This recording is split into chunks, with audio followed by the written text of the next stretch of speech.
Well, good evening, everyone. Thank you to the Tulsa Indian Club for your involvement this evening and for your beautiful music.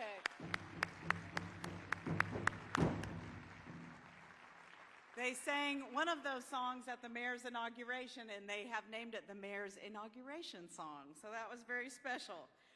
My name is Allison Anthony. I'm President and CEO of Tulsa Area United Way. It is my honor to serve as MC this evening for Mayor Monroe Nichols' first State of the City address. To everyone joining us here tonight at the Performing Arts Center and to those watching online, welcome. We are so glad to have you with us. First, I would like to invite some of our program presenters out.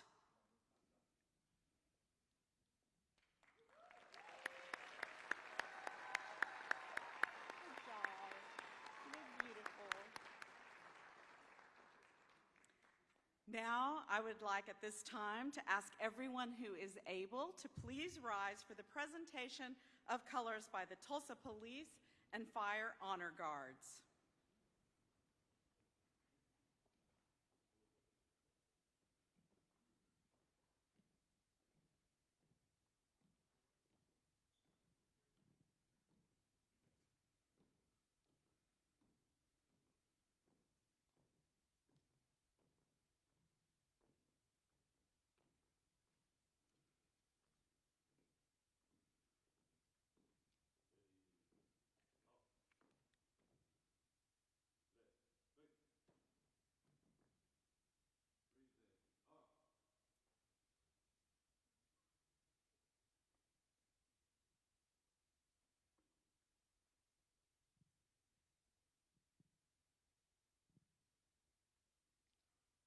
Oh, say, can you see by the dawn's early light when so proudly we hailed at the twilight's last gleaming, whose broad stripes and bright stars through the perilous fight o'er the ramparts we watched were so gallantly streaming, and the rockets' ray glare, the bombs bursting in air gave proof through the night that our flag was still there. Oh, say, does that star-spangled banner yet wave o'er the land of the free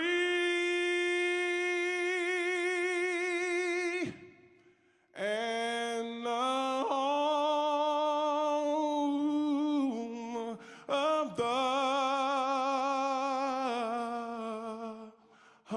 brave?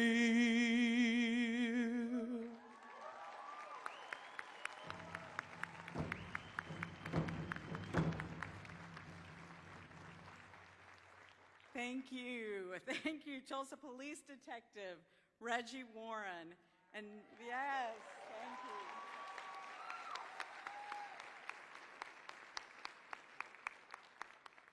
At this time, I would like to invite Ava Andrews, Harper Cook, Kingston Harris, and Layla Stells with the Student Council from Tulsa Public Schools Lanier Elementary.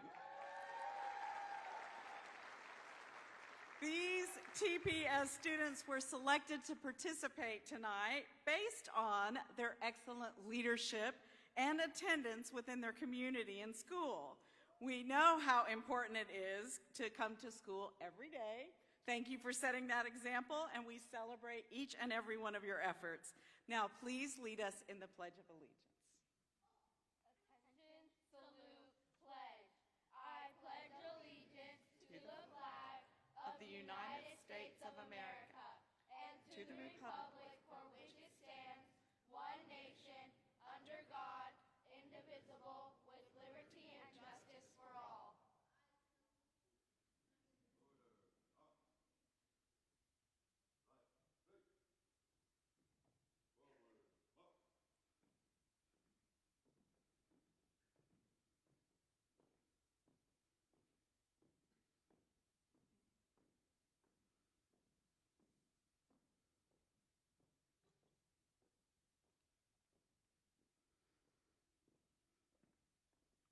Let's show our appreciation for our honor guard, Detective Warren, and our pledge leaders.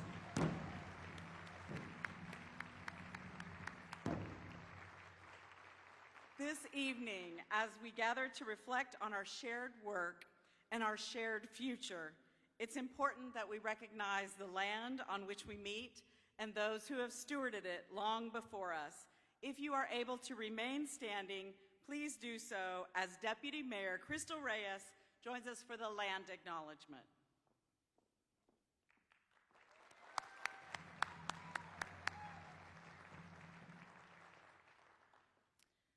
I want to begin by acknowledging the tribal governments on whose reservations we stand. Oklahoma is home to many federally recognized Indian nations, and the city of Tulsa sits within the reservation lands of the Cherokee Nation, Muskogee Nation, and the Osage Nation. Each of these great nations have vibrant cultures, unique histories, and distinct languages. We acknowledge and honor these nations, their respective citizens, their enduring commitment to the Tulsa community, and their land. We begin our event with gratitude, appreciation, and respect. You may be seated. Thank you, Deputy Mayor Reyes, and thank you to the Tulsa Indian Club. At this time, I'm pleased to introduce Reverend Marla Mayberry of Antioch Baptist Church in North Tulsa, who will lead us in the invocation.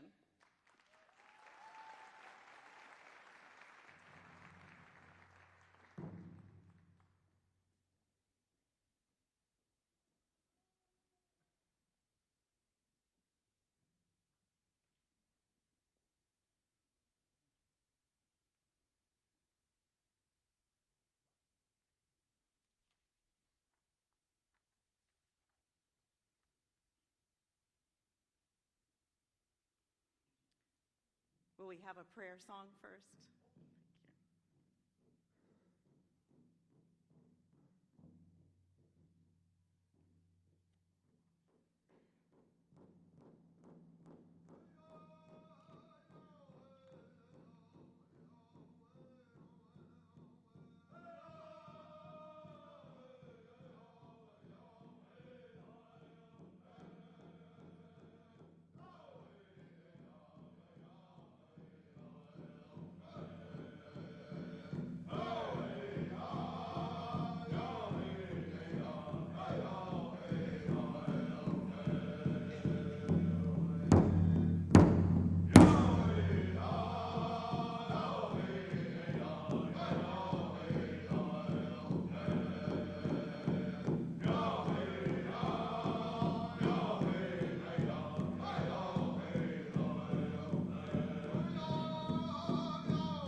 Thank you. Tulsa Indian Club. And now please welcome to the stage Reverend Mayberry.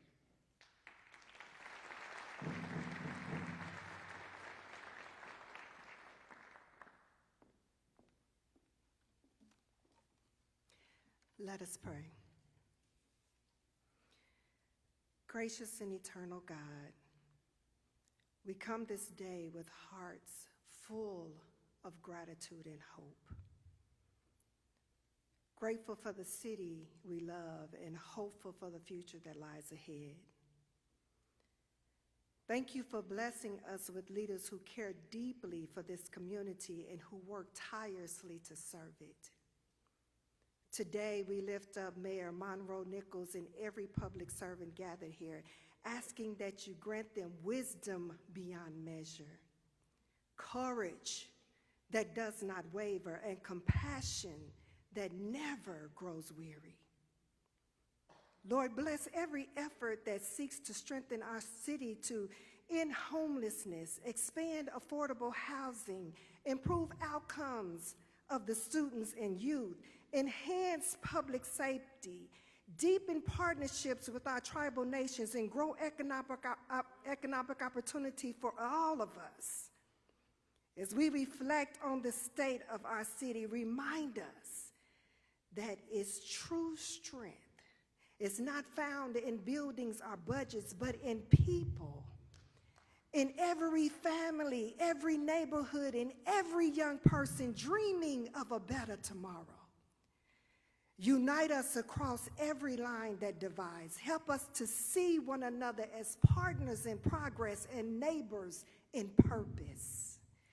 That this gathering might renew our shared commitment to build a stronger, more compassionate Tulsa. Let justice roll down like waters and righteous like a mighty stream until every person, every family, and every neighborhood knows the power of hope and the promise of home.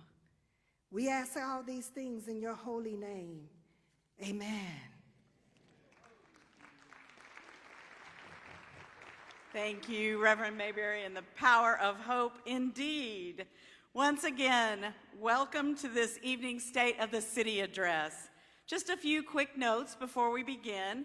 Please take a moment to silence your phone, and if you need to step out, the exits are located toward the back of the auditorium and marked in the building. To set the expectations of the evening, as with other State of the City events, there will not be an open Q&A this evening, but the mayor will give his State of the City speech in full. And I know that the mayor and his staff have many other community engagement opportunities for future dialogue. Tonight is historic. Mayor Nichols is the first mayor that we can remember who is hosting a public State of the City for Tulsans.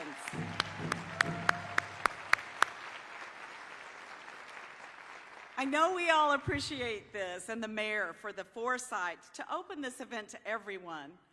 And before we get started this evening, we're joined by many civic, tribal, business, educational, and nonprofit leaders from across Tulsa representing every part of our community. At this time, I'd like to recognize just a few of our dignitaries in attendance. They are all fantastic, but we're going to hold our applause until the end. For the tribal community, Muskogee Nation, Principal Chief David Hill, please stand. Chief of Staff Jeff Fite and Attorney General Jerry Weissner. Cherokee Nation Government Relations, Logan Lewis and Maggie Glory. Oklahoma Senate, Senators Gillespie, Goodwin, Guthrie, Prieto, and Rader. Oklahoma House, Representatives Banning, Clinton, Provenzano, Stewart, Tedford, and Woolley. From Tulsa County, the Chairman and Commissioner, Lonnie Sims, Commissioner Stan Salee, and District Attorney Steve Kunzweiler. From our City of Tulsa, Chairman and Councilor Phil Lakin Jr., Vice Chair and Councilor Karen Gilbert, Councilors Vanessa Hall Harper, Anthony Archie, Laura Bellis, Kristen Bingle, and Lori Dector Wright. And former Mayor Susan Savage. And finally, from our school superintendent and school board members, Superintendent of Tulsa Public Schools, Dr. Ebony Johnson, and TPS School Board member, Kyra Carvey. Now let's give them a hand.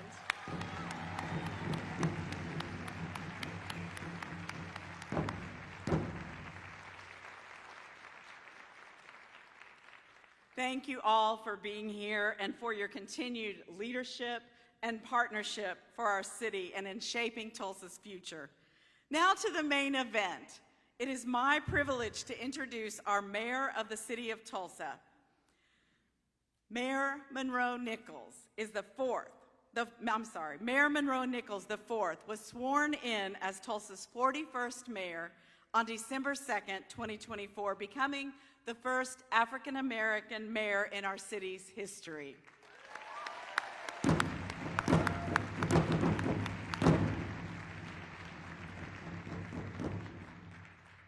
Mayor Nichols first came to Tulsa to attend the University of Tulsa, where he earned his bachelor's degree in political science and economics, followed by a master's in public administration from the University of Oklahoma. Throughout his career in government, business, higher education, and the nonprofit sector, Mayor Nichols has centered his work on expanding economic opportunity and improving life outcomes for our residents. Before serving as mayor, he represented House District 72 in the Oklahoma House of Representatives and served as the chair of the Oklahoma Legislative Black Caucus. Today, he is leading Tulsa with a focus on ending homelessness. Yes, we all want that. The mayor's goals include improving student outcomes, increasing affordable housing, strengthening co-governance with tribal nations, expanding economic mobility, and making Tulsa the safest city in America. So now, please join me in welcoming Mayor Monroe Nichols to the stage.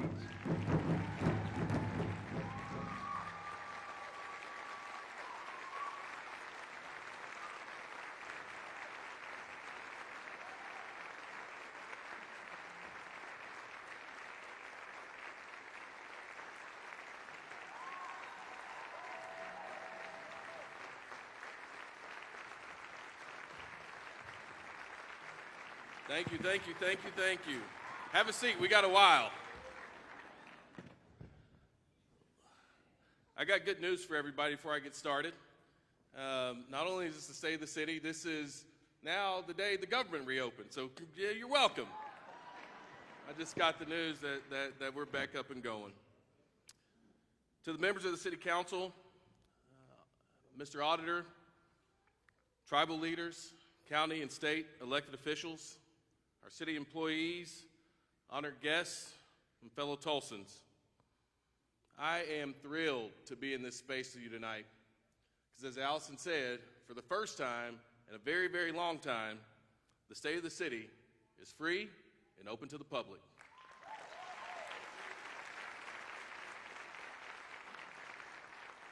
I want to offer up a special thank you to folks that you have seen already. I want to start with Allison Anthony for not just emceeing tonight, but for the work that she does in our community every single day. Allison, thank you so much for what you do for Tulsa, and thank you for agreeing to MC tonight's event. I also want to thank our honor guard from the Tulsa Fire and Police Department. Absolutely, give them a round of applause. And I have to thank Detective Reggie Warren.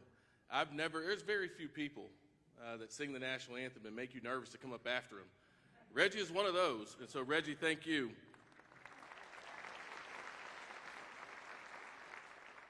To our student council at Lanier Elementary, the Indian Club of Tulsa, Reverend Mayberry, and one of my best partners at City Hall, Deputy Mayor Crystal Reyes. Thank you all.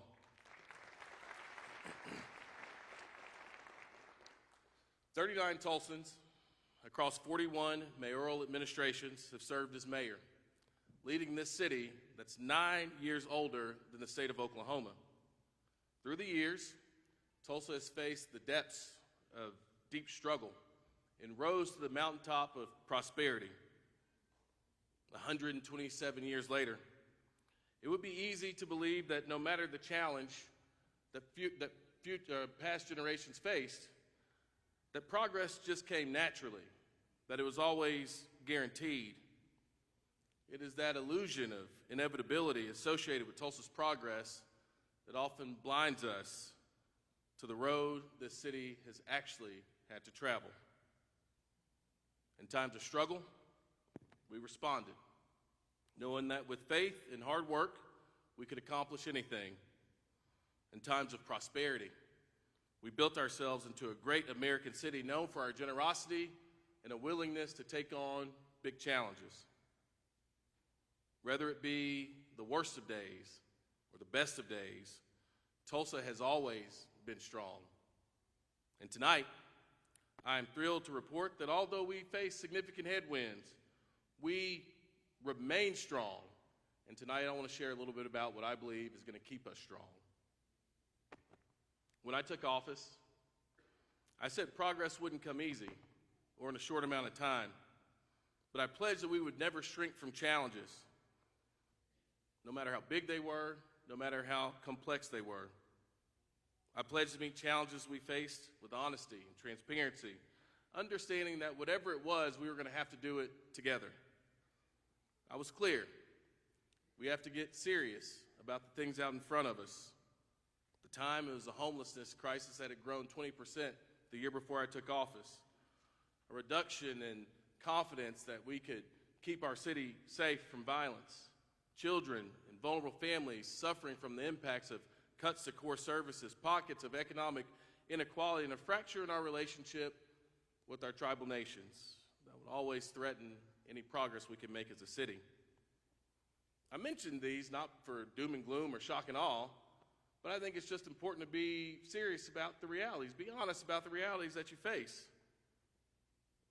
And also because I believe that challenges, no matter how big they are not roadblocks. They should be rallying points. And I believe it's time for us to rally together once again. I don't know what that is. That wasn't me. Rally cry. There we go. Are we in? I bet. Can the people in the back hear me? I'll project. I have to say, we're at a moment right now.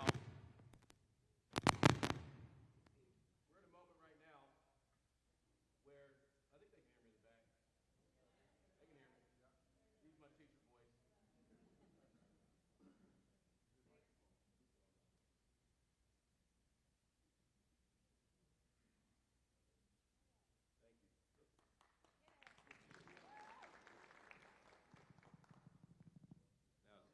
Now, no? I don't think it is. There we go. There we go. Sometimes being mayor is like being a toddler. You take a step, people clap. It's kind of interesting.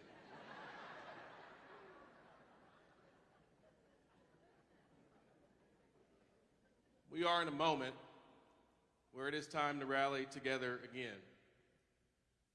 I think it's important to talk about where we are. Just recently, I proposed a tax increase to the City Council, a 0.7 that would allow us to invest in things I felt were critical to our city's future. I know these are hard conversations to ask, but I asked on the strength of our relationship and the work that we've done together that it would be put up for up or down vote. Tonight, the council chose to table that for a conversation in January, and I mention that only because it means that the conversation continues about the future of our city.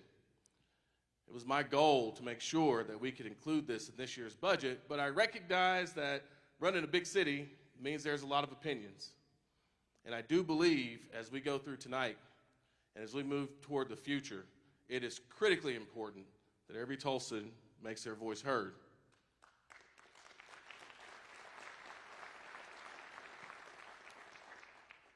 So let's talk about it. There is no city, mid-size or larger in America, that isn't dealing with the issue of homelessness. And Tulsa is no different. Just like everywhere else, we've all seen it on our streets, in our parks, and outside of our businesses. We've seen the human costs in the faces of people who have nowhere to go. But what sets us apart is our willingness to end it. Now, there are some naysayers that say that we can't, some that say that we shouldn't. I believe they both are wrong. Let's start with the question of, can we do it? This year, we witnessed an 18% reduction in the growth of homelessness according to our point-in-time count, a testament to the ongoing work across our community. But a reduction in growth was never our ultimate goal. Our goal has always been ending homelessness as we know it, making it rare, brief, and non-recurring. This is no small task. It's incredibly complex. Earlier this year, we had some of our friends at the state come remove folks without coordinating with the city or service providers. The problem compounded. We saw an uptick in emergency room visits. We saw folks who had nowhere to go showing up more prominently in neighborhoods all across our city. As frustrated as we might have been about the inhumanity and chaos, Tulsa didn't respond with anger and fear. We responded with compassion and determination and a commitment to strategies that don't just make us feel good in a moment or provide good content for a news cycle, but in ones that work. Months before those actions, we had already been working behind the scenes to launch a new approach, one that would clean up encampments for sure, but also treat people with dignity and provide them with real paths to stability. It was an approach to clean up Tulsa streets for good. That effort is Safe Move Tulsa. Safe Move isn't about shifting the problem to another corner from the other. It's not about the false hope that maybe folks will just go to another state and become somebody else's problem. It's about moving people from the streets to stability. It's about connecting our homeless neighbors with housing, services, and the dignity that comes with having a place to call home. It's about accountability and making sure our entire city is safe. You see, since December 2nd, we've made sure we're not just talking about issues. We're not just waiting on somebody else to solve our problems. We are building a system to end homelessness as we know it. I'm proud to say that just 1 week ago, with the help of so many dedicated outreach workers, service providers, city staff, we closed our first large-scale encampment under this new strategy, and we did it the right way.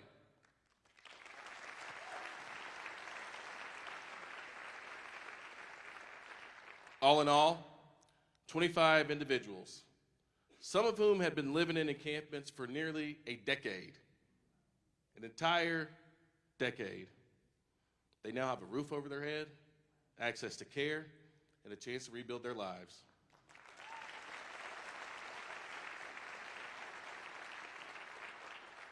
What's even better is the encampment is never coming back. We have teams out there every day making sure that anybody who comes there knows that that place is shut off for camping. As they do it, they're connecting people to services. And 61 tons of debris later, we've reclaimed this part of our city and returned it to its intended purpose.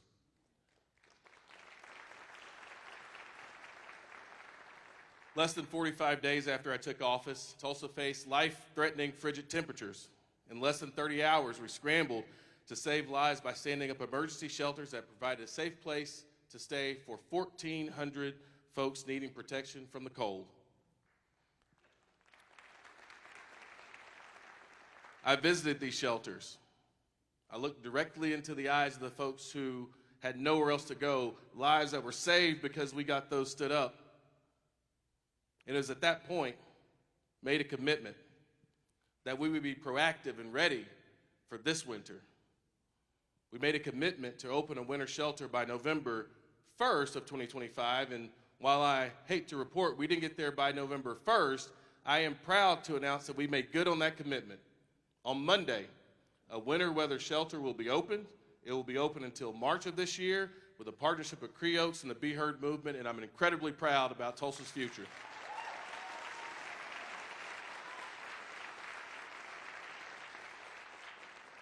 On the horizon is our next big step.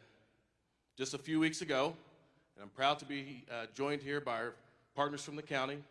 Just a few weeks ago, we reached a deal with the county for the purchase of the old juvenile detention center to turn it into Tulsa's first true low-barrier shelter.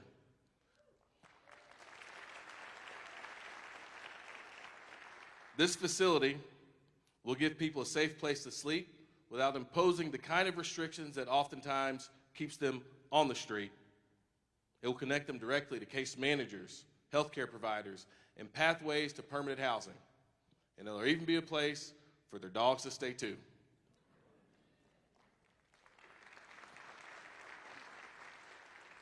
I do want to thank, very publicly, Commissioner Lonnie Sims and the other county commissioners, Commissioner Stance Lee. I don't know if is Kelly here. I'm thanking him anyway. Let him know I thanked him. But I do want to thank the county commissioners. It took us some time to get there, but there was never a question of if the people serving at Tulsa County and the people serving at the city of Tulsa cared deeply about the folks who are struggling, and I'm so proud to have worked with you guys to make it happen. In the coming months, we'll be working with the community around the site to ease any neighborhood concerns. We will ensure that the community around the site is safe while laying a foundation for something that'll be lasting. The foundation for ending street sleeping and excessive loitering in public spaces. And so, the answer to the first question is yes, we can do it. We now have the roadmap and best practices on how to decommission the right way, and now we need to scale it. No more time for excuses. It's time for results.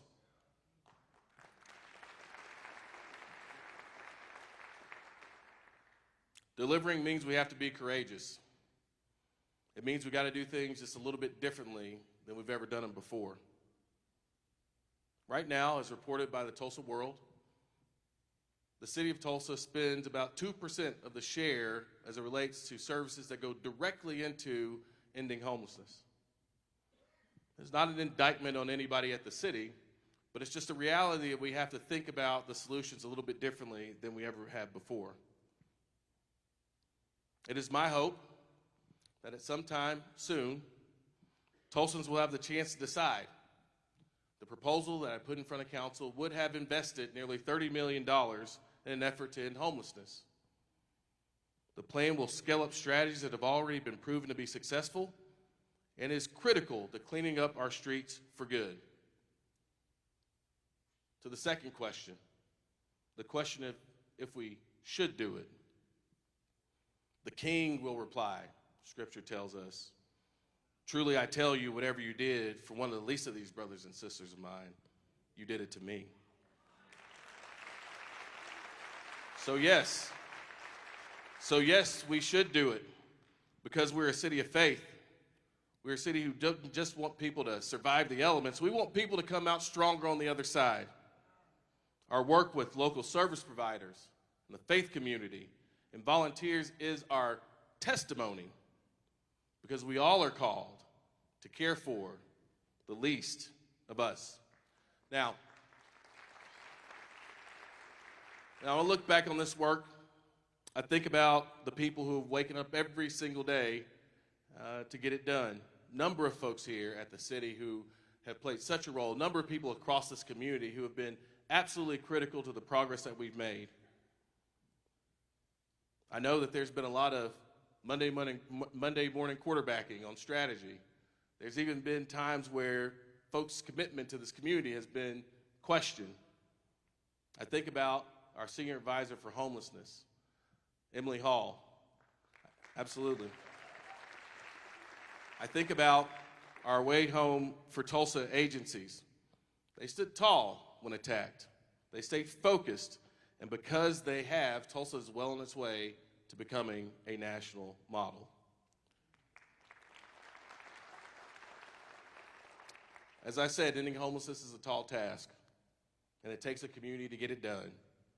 I'm so proud of these city leaders. I'm so proud of my partners, even on the city council. I'm so proud of our partners at the county. Because right now, we've moved from talking the talk, now we're walking the walk. Now, walking the walk means use evidence-based strategies and letting data guide the work. Our local data is clear. The lack of affordable housing is the primary cause of homelessness, and 46% of Tulsans are cost burdened by housing costs. Put differently, affordable housing is a driver of homelessness and one of the greatest threats to our economic progress overall.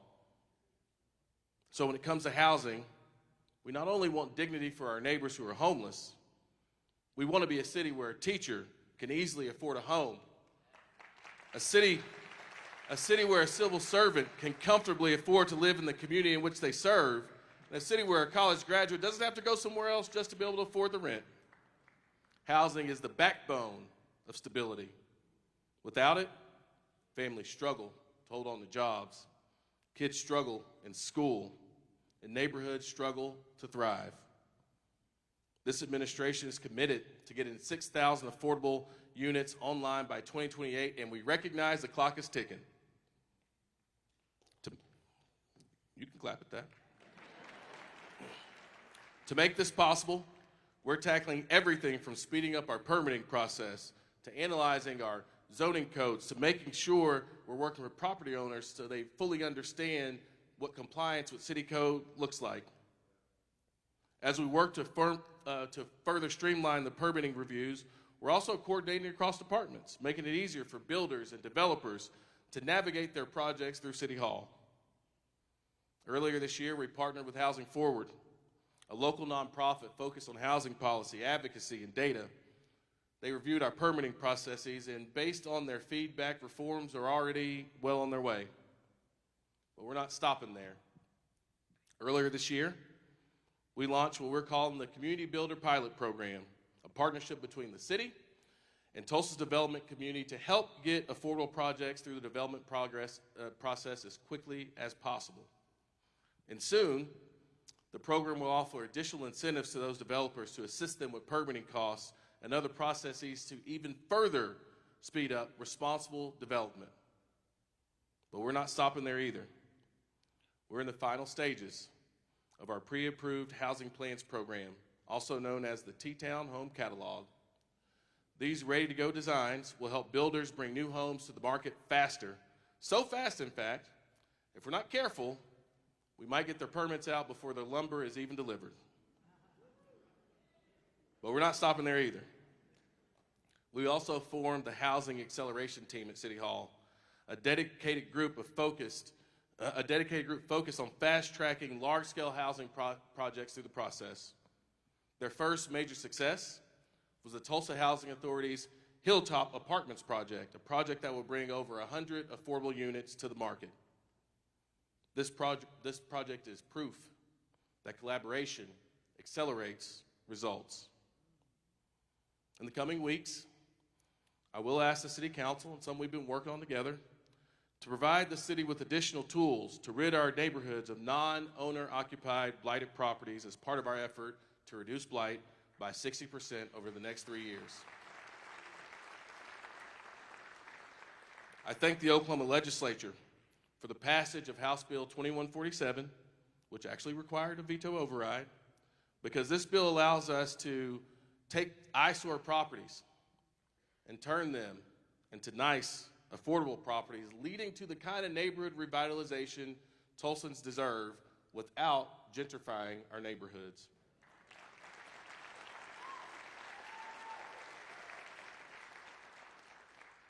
All this is being done with a pretty simple goal: get as much housing at all levels through the process as quickly as possible. And it's one thing for me to say it, it's one thing for you to be able to see it. We also launched a housing tracker. It's an online tool that shows you exactly where new developments are being permitted and built. This isn't just about data, it's about transparency and accountability. Now, none of this work happens without intentionality. Our Senior Advisor for Housing, Gene Bullmash, has been instrumental in coordinating city resources, building partnerships, and keeping us focused on results.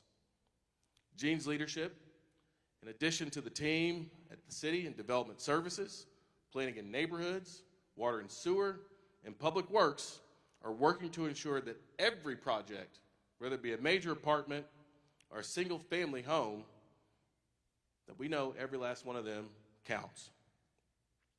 This is just the beginning. We're going to continue expanding the programs at work. We're going to continue to strengthen our partnerships with community organizations in the development community, and we're going to make sure that no Tulsa neighborhood is left behind.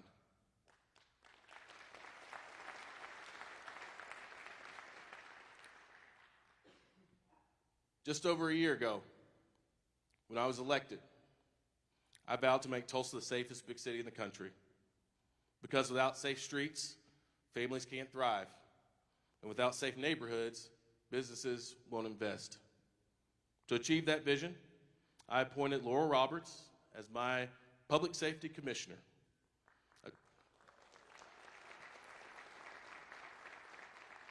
A 29-year veteran of the Tulsa Police Department, Commissioner Roberts is helping us coordinate across departments and agencies like never before, ensuring our approach to safety is not just reactive, but strategic and forward-looking. And that approach is already delivering some pretty amazing results. This year, we graduated 2 classes of police officers with another academy underway that's seen some of the strongest enrollment numbers in recent memory.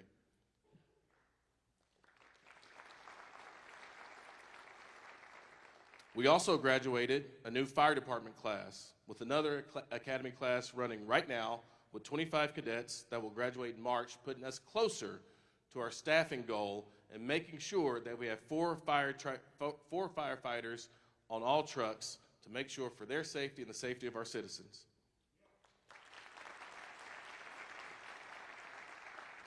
And for the first time in a long time, maybe not as long as the city was free, but for the first time in a long time, our 911 center is also fully staffed. All of this, we still have some things we got to get right, but all this culminates in a reduction in crime and the preservation of property. And although the Tulsa Police Department, thank you, Chief Larson, for your leadership, and although the Tulsa Police Department is significantly understaffed, crime is still down at all levels in Tulsa. It's not just a statistic. It's the result of tireless work by our police officers, prosecutors, community leaders, and our residents. But we also know safety isn't just about numbers. Safety is also about how people feel. And every once in a while, there's a headline or two that threatens the feeling that you have with regards to how safe you are in your city. We've seen crime in our parks. We've seen senseless violence downtown. We want to put an end to it. So we put our heads together and we listened to the community. The city council passed, and I signed, and we implemented a new downtown curfew for young people that helped us disperse crowds. And there was some fear that this would lead to a number of negative interactions with law enforcement and young people. But I'm happy to report that although we had enough in the way of interactions, there was only 12 curfew citations that were written. We also invested in security measures at our parks, and we reaffirmed our commitment to public safety citywide, launching Operation Ceasefire that ended with 88 felony arrests, 157 illegal guns removed off the streets. There were 4,127 citizen contacts, 7 uses of force, and 1 complaint. Now one is one too many, but we proved that we can't just reduce crime and get dangerous people off the streets. We proved that we can protect both our citizens and their civil liberties at the same time. Policing alone can't prevent violence. Real safety is built through relationships and trust. That's why earlier this year, the city of Tulsa and our partners launched the Tulsa Community Violence Intervention Initiative. Since we kicked it off, more than 250 residents have already come together to help shape what is going to become Tulsa's first ever violence reduction strategic plan. Not soon after that, credible messengers and outreach workers will begin working through the Terrence Crutcher Foundation and Youth Services of Tulsa, bringing support directly to neighborhoods where intervention is needed the most.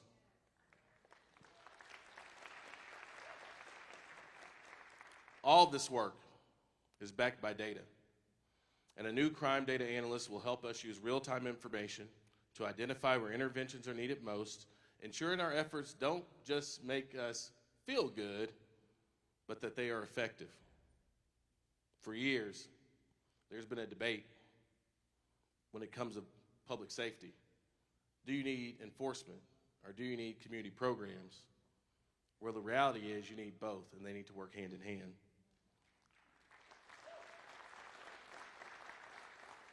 That's why, in Tulsa, mental health calls are no longer solely the responsibility of Tulsa police officers or Tulsa firefighters.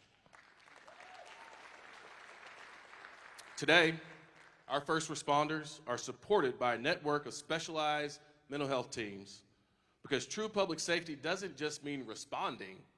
It means responding with the appropriate intervention to support and serve the person on the other side of the phone.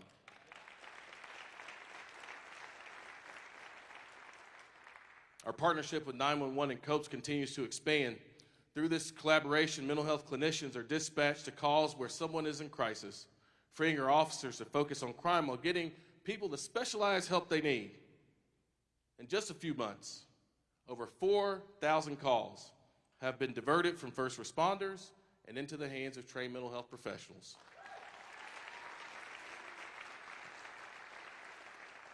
We've also deepened our partnership between the Tulsa Fire Department and Family and Children Services through our alternative response teams. These pair firefighters and mental health professionals to respond directly to behavioral health calls, meeting people where they are with compassion and care. Over the last year, we've expanded those operations downtown to 7 days a week, where the program is having a major impact on mental health calls and connecting people experiencing homelessness with long-term resources. That's all part of a citywide alternative response strategy, one that not only includes COPES and alternative response teams, but also teams like the community response team, which pairs police officers and mental health clinicians, and the opioid response team, which helps people struggling with addiction get treatment. We know that adults aren't the only persons in Tulsa struggling. That's why we're also investing in the youngest Tulsans through the Children's Mental Health Initiative. This program will screen and assess more than 450 children with mental health needs, connecting them directly to services and the support they need to thrive. In the coming year, it is also my intent to take the next step in community engagement by setting up a community task force focused on giving input, advice, and guidance on our alternative response strategy. All this work is in service of making sure our neighborhoods are safe. One of the issues impacting neighborhoods is stray and loose dogs, always at the top of the list. But that means that animal services, as an example, is more than just a shelter. It's a staple and a vehicle for how we create safer neighborhoods. Each year, the shelter takes in 8,500 animals, and under the leadership of Sherry Carrier, our animal shelter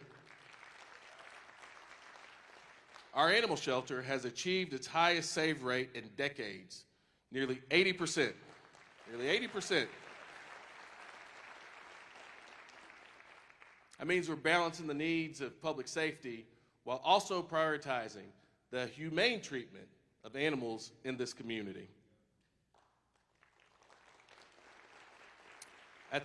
At the end of the day, long-term public safety means empowering residents to drive change block by block. Our Planning and Neighborhoods Department is doing more than ever to empower neighborhood leaders to take action to make their community stronger and safer. One key initiative is the Neighborhood Academy, which trains local leaders to work effectively with the city to strengthen neighborhoods and foster a greater degree of community pride. All of these programs reflect a comprehensive approach to public safety, one that is strategic, compassionate, and focused on a stronger, safer, and healthy community all across our city. This is all about building a great city for the next generation. In my proposal to council, my goal is to take the next big step. Invest nearly $22 million directly into public safety, $15 million in increased pay for law enforcement and firefighters to put their pay rates above comparable cities and put us on a pathway to fully staffing both the police and fire departments. To invest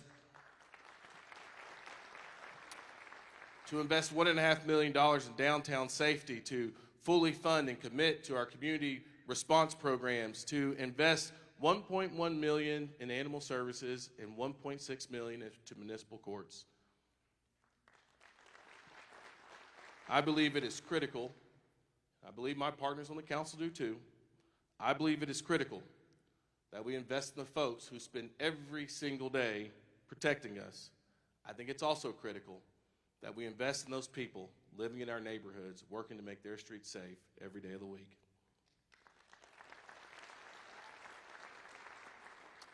That brings me to the next chapter in our work, improving outcomes for our young people. Our state is 46th in the nation in child well-being. And while we can't change that for the entire state, we can come together to make sure our children here in Tulsa have a different path. A good friend once told me that the marker of how a community is doing on a whole is how it treats its young people and families. I never forgot that. Never forgot that. It's why we created the Office of Children, Youth, and Families, the first of its kind in Tulsa. It's because we shouldn't leave our children's future to chance, but we must fully commit to and invest in them. This office is dedicated to ensuring every child has a chance to thrive.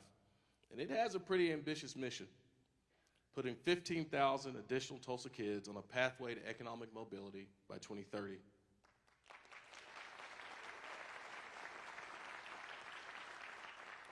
This office is led by Deputy Mayor Crystal Reyes and staffed by Impact Tulsa, and I gotta say, the importance of this office was actually made very clear to me in recent weeks.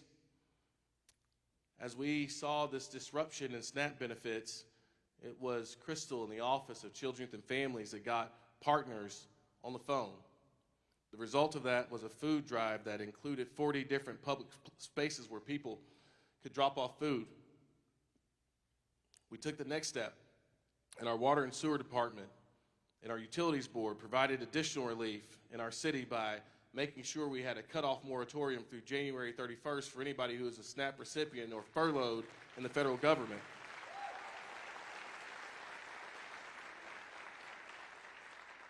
I say that because in the midst of challenging times for our most vulnerable families, we continue to do the work to find solutions in partnership with those who are working every single day to make this city brighter for every child from cradle to career.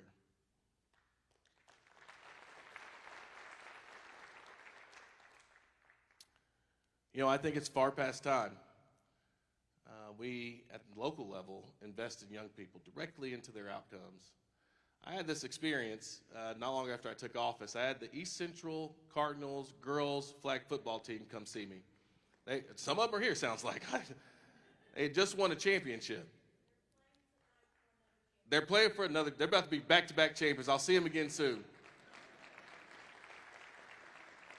And during that visit, they gave me a football that they all signed. They made sure I knew that they're all faster and more athletic than I am now. But I asked them a question sitting in the conference room. I said, what would be your advice to me on how to improve things for people your age? And they said, we need safe places to go that don't cost a lot of money, and we want access to job opportunities.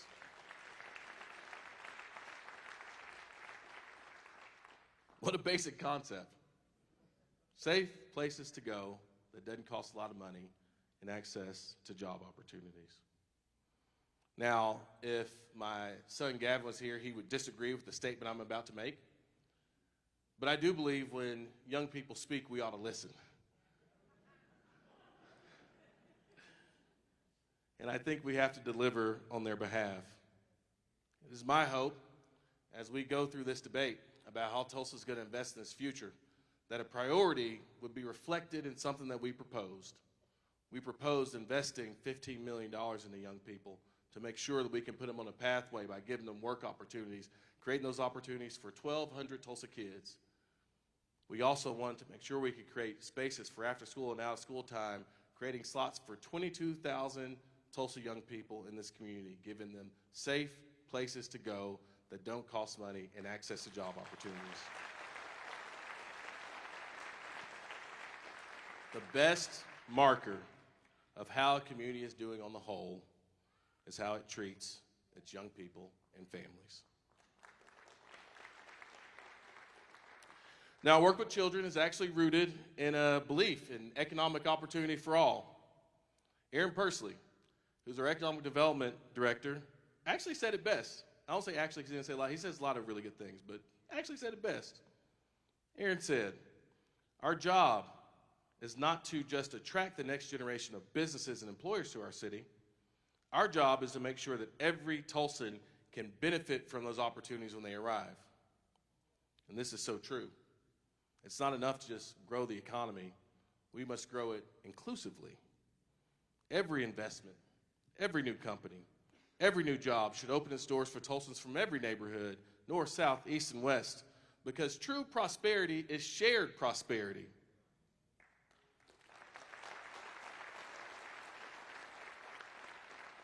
So I'm proud to stand behind that commitment.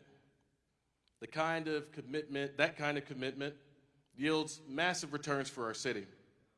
In this past year, our city's been working hard to formally establish 2 new tax increment finance districts, or TIF districts, with a third in development. These new TIFs are paving the way for hundreds of millions of dollars in investment and bringing with them 1,500 new housing units and revitalized spaces for businesses to grow. All total, as I stand here tonight, if we take the number of projects that are underway and the projects that are in the pipeline, there's $1.7 billion in capital investment coming right here to the city of Tulsa.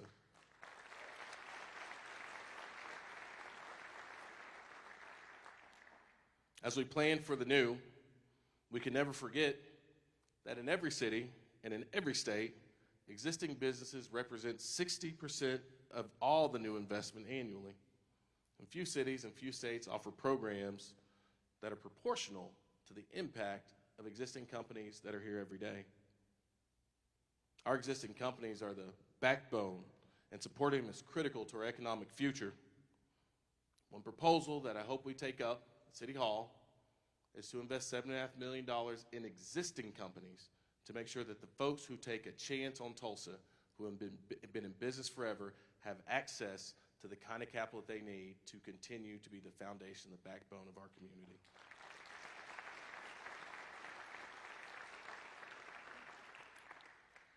Now, here pretty soon, people from around the world are going to come to Tulsa to celebrate the centennial for Route 66. Somebody's pumped. That is always the one where there's one person who's so excited about it. But they'll also fly in from a number of new direct flight destinations from around the country.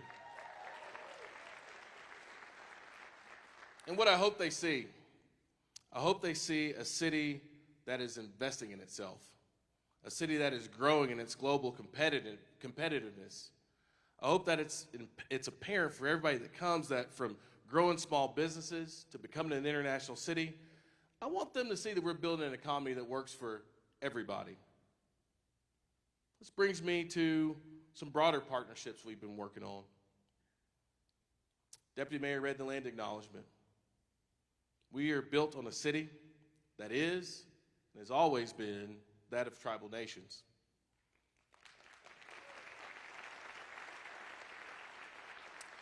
And rather than downplaying that reality, this year we took important steps forward together. It all started with Amanda Swope, who's here, the city's first director of tribal policy and partnerships. It was Amanda and the hard work of our city legal department, certainly our police department, and a number of other partners, where that work materialized this summer when we finalized a new agreement with Muskogee Nation that allows for better coordination on municipal court cases. It allows our officers to continue to do their job while ensuring that municipal court cases are heard in the most appropriate court of jurisdiction. We don't have to fight about sovereignty. We can work together to ensure that we all stand in solidarity for it.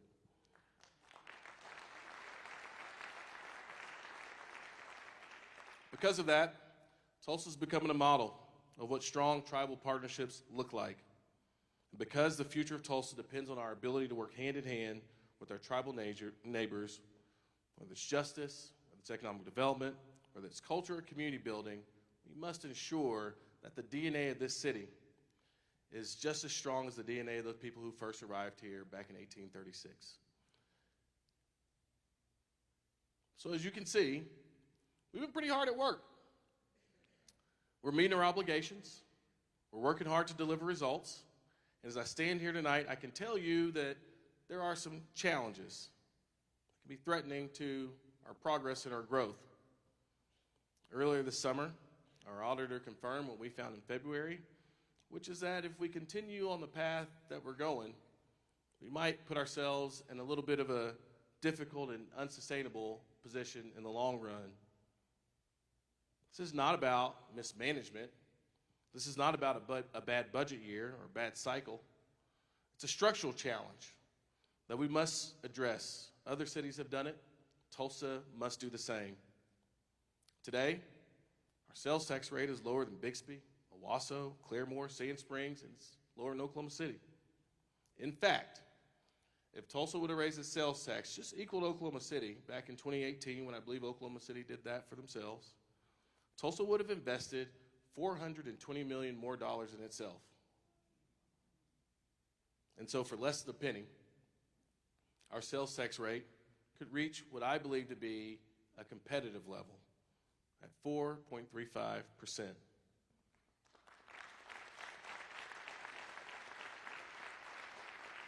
That would generate the resources necessary to help end street homelessness through best practices and creating housing opportunities at all levels. It would take the people who protect us every day in the police and the fire department and properly invest in downtown and expand community violence programs. It would have us invest in after-school programming, summer learning, and workforce opportunities for youth. And we can certainly, as I mentioned before, invest in our businesses. The fact is, we have a lot of work to do. And I'm very proud that my partners on the city council, there is no gap between what we believe to be important. But it's time to have a real important community conversation about how we invest.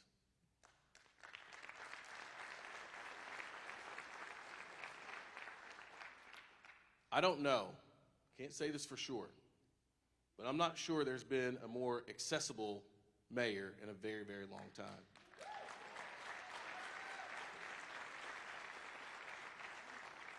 And so I've heard from Tulsans across the city. I've met with people one-on-one. I've attended neighborhood meetings. I've held 10 community conversations listening to concerns. And it is my belief that Tulsans get it. They understand this is more than just about investing in a local government. It's about investing in the future. And so while we're weighing in as elected officials, it is critical that we don't cut the people out of the conversation and give them the opportunity to vote.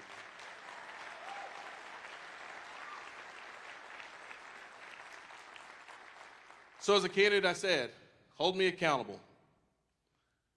As mayor, I've done the things that I have promised to do with a long way to go. Made some progress, got a long way to go, but there's little inconsistency in what I talked about as a candidate and what we've worked on in the mayor's office these last 11 months. Now I say, it's time to go win the next decade. I will always be a mayor who will be honest with you. I won't be afraid to engage with anybody. You've hired me to be a steward of the city.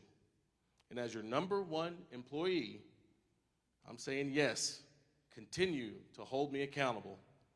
And it's time to take the next step as this generation of Tulsans.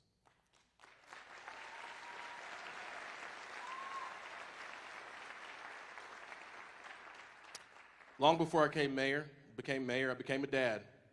And 17 years later, I'm the dad of a high school senior, a young man with his whole life ahead of him. And I think about Tulsans like Gavin. I think about what does it take to build a city where they don't feel like they have to go somewhere else for an opportunity, that they believe that that opportunity is right here. They'll believe that when they see that this is a community where families want to plant roots and where neighbors are strong, where kids really believe that they have a shot, where all the opportunities that are possibilities and maybes become certainties right here in the 918. That's the mark of a great city. But cities don't become great by accident. They become great because people choose to invest in them, because they decide that progress is something worth building, not something that you wait passively for. So what is the state of our city? We're facing homelessness, but we're meeting it with compassion and bold action.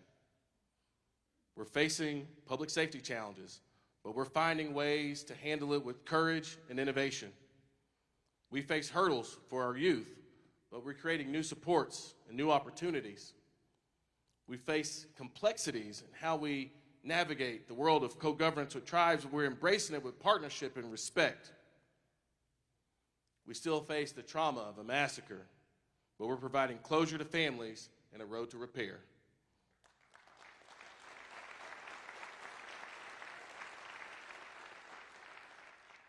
Tulsa's story is not one of avoiding challenges. It's one of rising to them. We're not running away from accountability. We're running right into the face of it. Not waiting for somebody else to solve our problems.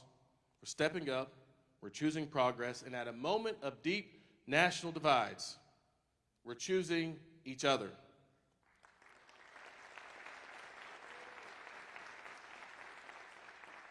White, black, Hispanic, Asian, Native, freedmen, young, old, Democrat, or Republican, we're choosing each other right here. And because of that, I see a city that is safer, stronger, more compassionate, and more united than ever before. Let us be the generation that didn't just wait or wish for better days. Let us be the generation that made them happen. Now, we have a lot of work to do. But we can do it together. And I can tell you, it is the honor of a lifetime to serve as your mayor. Thank you. God bless you all, and God bless this amazing city of ours.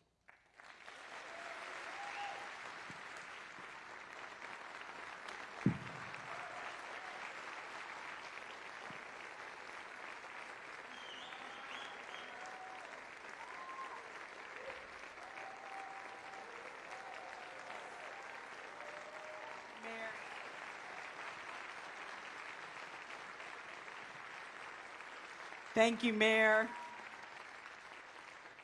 Tulsa's story is still being written, and it's being written by all of us here tonight. I have 3 more dignitaries we need to recognize that we missed earlier. Representative Ron Stewart, City Auditor Nathan Picard, and School Board Member John Quissant. Please, let's give them a hand. Thank you. Thank you for your service. And speaking of service, at United Way, at Tulsa Area United Way, we see people in this community working together every day to build better lives. So we are honored to partner with you, Mayor, and all of you leaders here tonight. We leave here tonight more centered in hope, collaboration, innovation, and the belief that united is the way we bring communities together and create lasting change, so more families can flourish and thrive. Thank you. The full speech and video for tonight will be available online at www.cityoftulsa.com/mayor. So thank you all for being here. Have a great evening and drive safely. Good night.